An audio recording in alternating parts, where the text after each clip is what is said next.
네, YTN 뉴스라이더 이번엔 정치권 이슈 짚어보겠습니다. 임경빈 시사평론가 나와 있습니다. 안녕하세요. 안녕하세요. 네, 자 정치권 첫 번째 키워드부터 살펴보겠습니다. 정치권 이번 주 첫 번째 키워드 보여주시죠.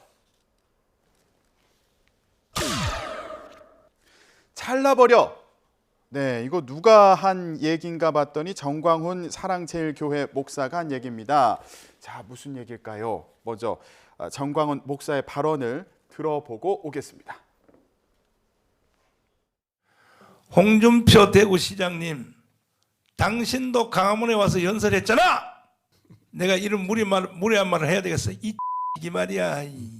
우리는 강화문 운동이 정치가 아니야. 생존의 문제, 생존의 문제. 당신은 여의도에서 일생 동안 말이야 정당놀이 했잖아. 이가 홍준표 이 말이야. 어디라고 지금도 말이야. 이게 대구 시민 여러분, 홍준표 저거 탄핵하세요. 저거 정신 나가죠 말이야. 대한민국이 당신들이 밥 먹고 사는 놀이터 아니야. 네, 정광훈 목사 그러면서 공천 다 잘라버려 이렇게 얘기하기도 했는데 네. 홍준표 대구시장도 가만히 있지 않았습니다. 정광훈 목사와 단절해야 된다 이런 글을 또 올렸더라고요. 이게 지금 어떤 상황입니까?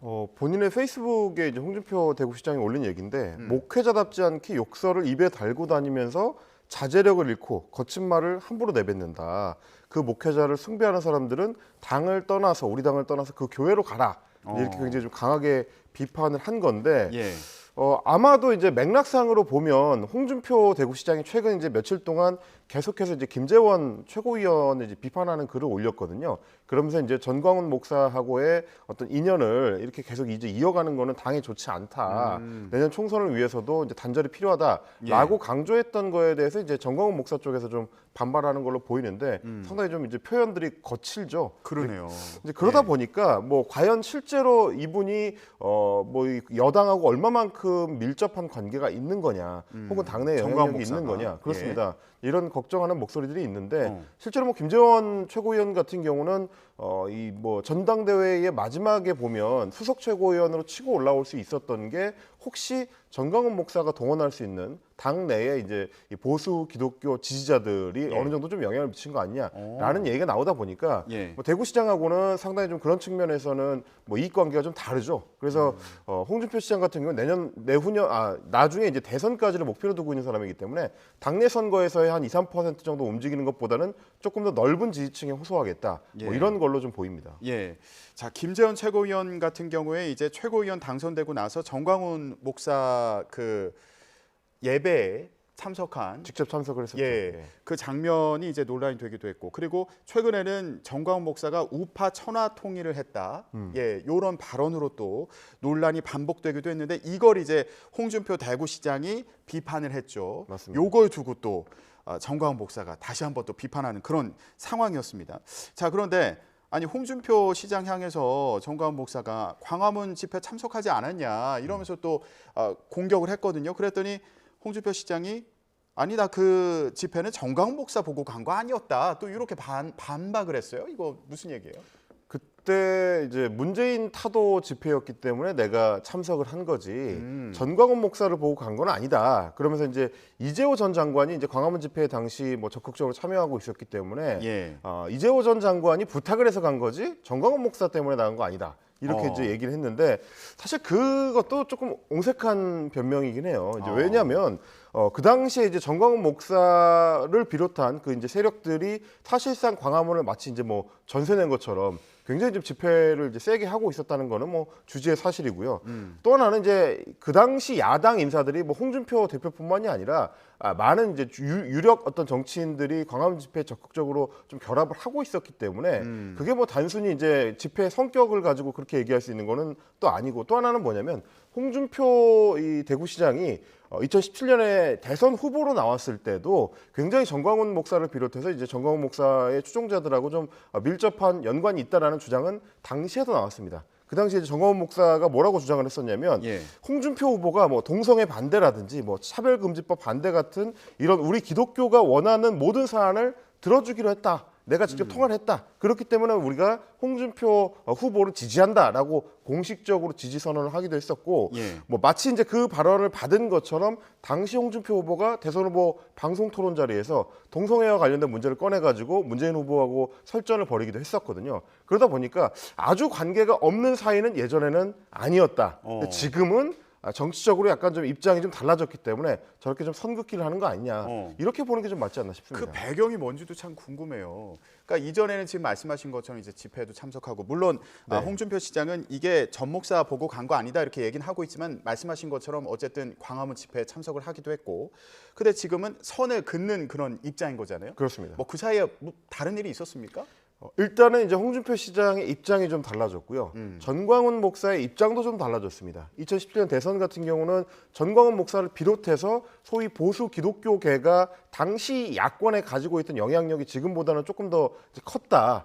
그리고 워낙 이제 중대한 선거를 앞두고 있었기 때문에 좀 마음이 급했었다라는 거를 볼 수가 있는데, 예. 지금 홍준표 시장이 봤을 때 전광훈 목사를 비롯해서 이제 소위 보수 기독교계가 이 일종의 이제 극우적인 쪽으로 조금 더 멀리 나가는 바람에 당내 선거에는 어느 정도 영향을 미칠 수 있지만, 예. 큰 선거, 총선이나 대선 같은 큰 선거에서는 오히려 마이너스가 될 수도 있다는 걱정을 좀 하는 것 같아요. 그래서 이제 김재원 최고위원하고 홍준표 대구시장의 입장이 다르다는 건데, 김재원 최고위원 같은 경우는 최고위원 전당대회에서 최고위원 경선이라는 게 한 11%에서 12% 정도면 당선권에 들어가는 걸로 이번에도 확인이 됐습니다. 예. 근데 그런 선거에서는 전광훈 목사가 움직일 수 있다고 당내에서 평가받고 있는 한 2%에서 3% 정도의 표심으로도 굉장히 뭐 선거 결과를 바꿔놓을 수가 있지만, 그게 대선, 지금 홍준표 대구시장이 노리고 있는 대선 같은 경우에는 오히려 극우 기독교 세력의 표를 잡으려고 하다가 전체 중도표를 놓칠 수도 있는, 그러니까 큰 선거에서는 오히려 이제 마이너스가 될 수도 있기 때문에 그런 예. 면에서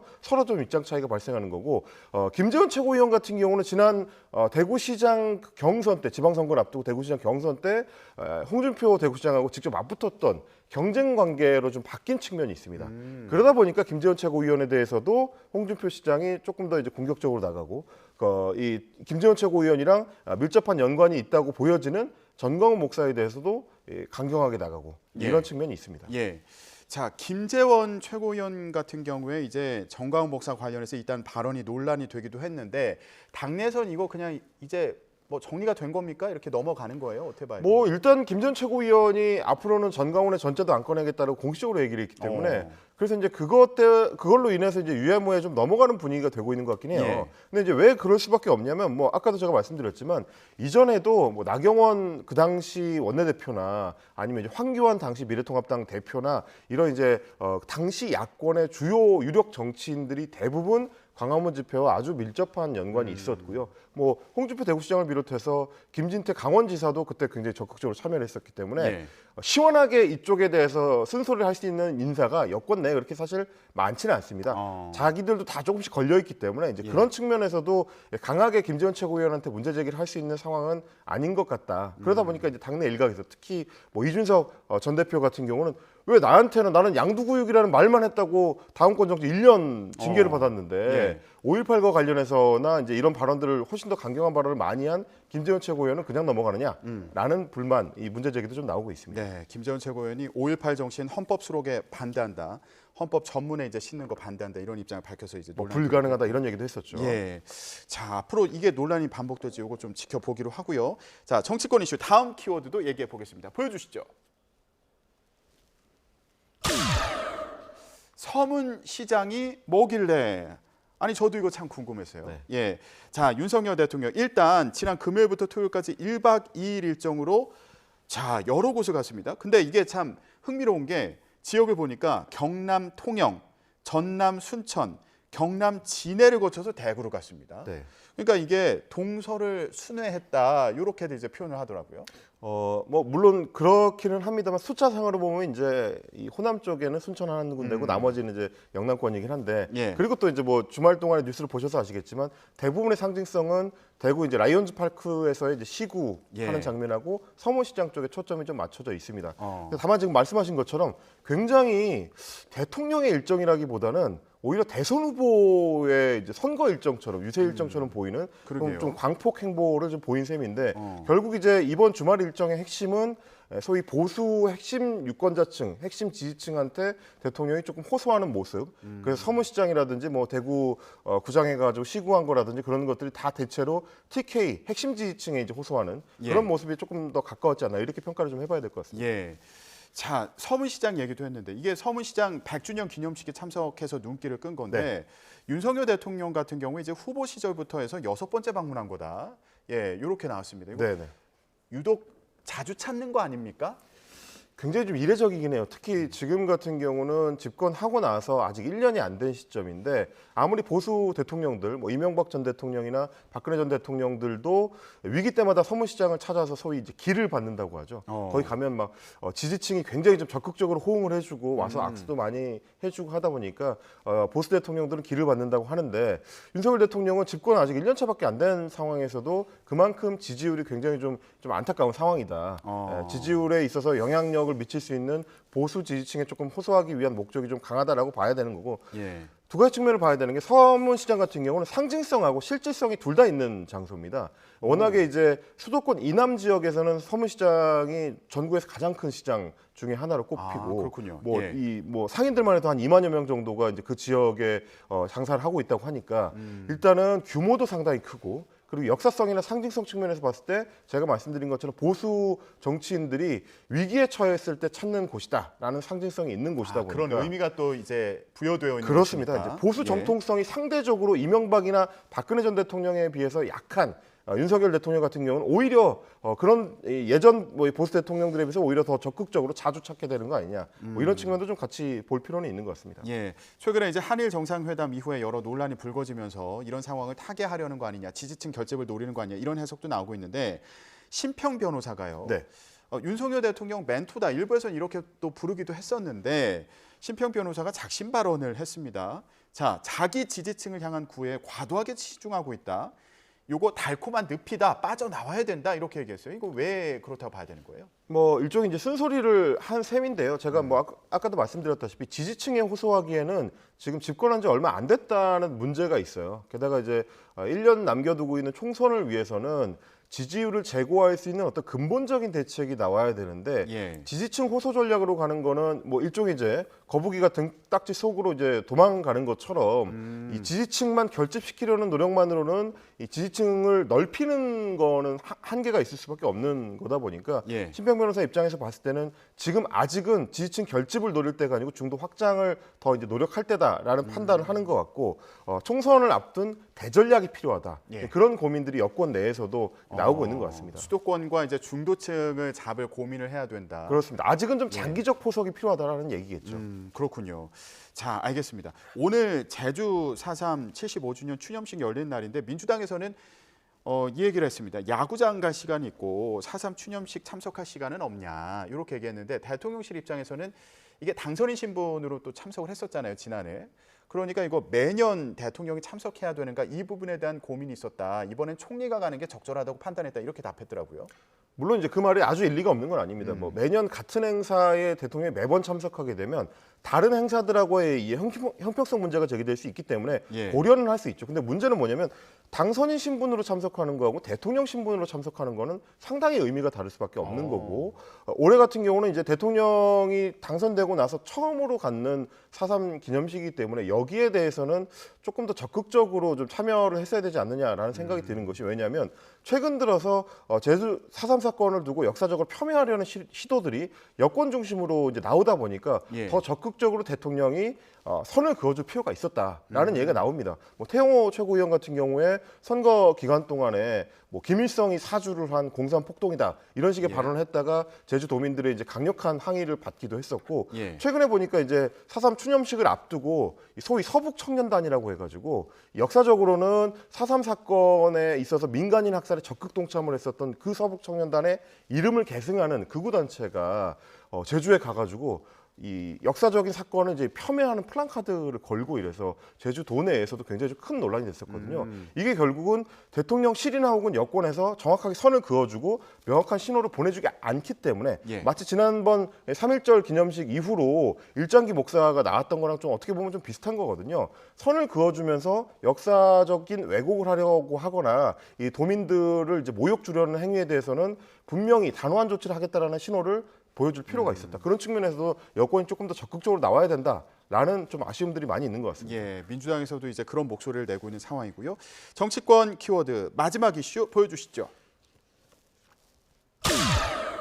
후쿠시마. 예, 민주당에서 일부 의원들이 후쿠시마를 방문한다고 합니다. 이 방문 추진 중이라는데 이거 가서 뭘 하겠다는 건지 그리고 가서 할 수 있는 게 또 뭐가 있는지 이거 좀 짚어볼까요? 그러니까 이제 민주당에서 얘기하는 거는 직접 현장을 방문해가지고 사태가 얼마나 심각한지 뭐 일본이 주장하는 것처럼 과학적으로 좀 이 검증이 된 어떤 단계를 거쳐서 중화가 이뤄지고 있는 건지 이런 걸 확인하겠다는 건데 오염수 해양 방출과 관련해서 좀 그렇습니다. 상황을 확인하겠다. 네, 뭐 수산물 예. 문제도 이제 같이 엮여 있는 거다 보니까. 근데 이제 문제는 뭐냐면 우리 야권 인사들이 갔을 때 얼마나 실효성 있는 어떤 정보를 얻을 수 있을 것이냐에 대해서는 좀 회의적이라는 겁니다. 예. 심지어 여당 국회의원들이 가더라도 일본 정부 입장에서는 제대로 된 정보를 직접 보여줄 가능성이 별로 높지 않은데 야당 국회의원이 간 데 대해서 자료를 보여주거나 공유하거나 한다? 이거는 사실 뭐 기대하기는 좀 쉽지 않거든요. 예. 그러다 보니까 이제 민주당에서도 국회의원들이 가게 되면 아마도 현지에 있는 뭐 일본 시민단체들 후쿠시마 오염수 방류를 이제 반대하는 시민단체들을 만나는 정도의 행사가 주요 일정이 될 것 같은데 예. 그건 굳이 이제 후쿠시마 현장에 가지 않아도 되거든요. 예. 그리고 또 이제 국내에서도 사실 이건 우리 국민들이 좀 예민하게 받아들이는 문제다 보니까 국내에서 오염수 방류에 대해서 반대하는 시민단체들이 많이 있고 그분들 만나서 설명을 듣는 게 어떻게 보면 더 적극적으로 여론 수렴을 하는 장치일 수 있다는 측면에서 봤을 때는 자칫하면 이게 정쟁으로 더 강하게 끌고 가려는 야권의 시도처럼 보일 수가 있습니다. 이게 자칫하면 오히려 역풍으로 돌아올 수도 있거든요. 예. 조금 섬세하게 접근할 필요가 있다. 예. 실질로 가야 된다라는 말씀을 좀 드리고 예, 싶습니다. 국민의힘에서도 이거 괴담 유포다, 선동이다 이렇게 주장을 하고 있는 그런 상황인데 그러면 민주당에서는 이게 이제 대정부 질문에서도 주요 쟁점이 될 것이다 이런 예상이 나오고 있는 상황이고 한일 정상회담 관련해서 국정조사 필요하다 이렇게 주장하고 있는데 요거 간단히요. 가능은 한 상황입니까? 국정조사가? 가능하지 않을 것 같습니다. 일단 뭐 정의당이 국정조사보다는 청문회가 먼저다라고 지금 주장을 하고 있는 상황이고 정의당 한일 정상회담 관련해서 청문회를 하자는 입장이에요. 그렇습니다. 청문회를 통해서 이제 의견을 먼저 좀 들어봐야 된다는 입장인데 그리고 이제 국정조사 같은 경우는 이제 국회에서 제대로 좀 탄력을 받으려면 결국은 여당에서도 어느 정도는 협조를 해줘야 되거든요. 지난번에 우리가 이제 이태원 참사 관련된 국정조사에서도 좀 느껴봤다시피 여당이 비토를 하게 되면은 국정조사가 제대로 좀 이루어지기가 좀 쉽지 않다는 걸 확인했었고 그리고 또 한 가지는 뭐냐면 이게 이제 아무래도 정상회담, 그러니까 양 정상 사이에 있었던 외교 행위에 대한 거다 보니까 이걸 국정조사의 대상으로 삼는 게 적절하냐는 비판은 있습니다. 이건 이제 이 여권에서도 주장하는 얘기인데 지난번에 2018년에 판문점에서 있었던 남북 정상회담 관련해서 당시 야당인 국민의힘에서 국정조사 주장한 적이 있거든요. 그거 당시 민주당이 받아들이지 않았습니다. 이번에도 역시 마찬가지가 될 가능성이 있기 때문에 서로 이제 정쟁만 하다 끝날 것 같으면 과연 실질적인 뭐 논의가 되겠느냐 좀 회의적인 시선이 많습니다. 알겠습니다. 자, 정치권 이슈 임경빈 시사평론가와 함께 얘기 나눠봤습니다. 말씀 고맙습니다. 감사합니다.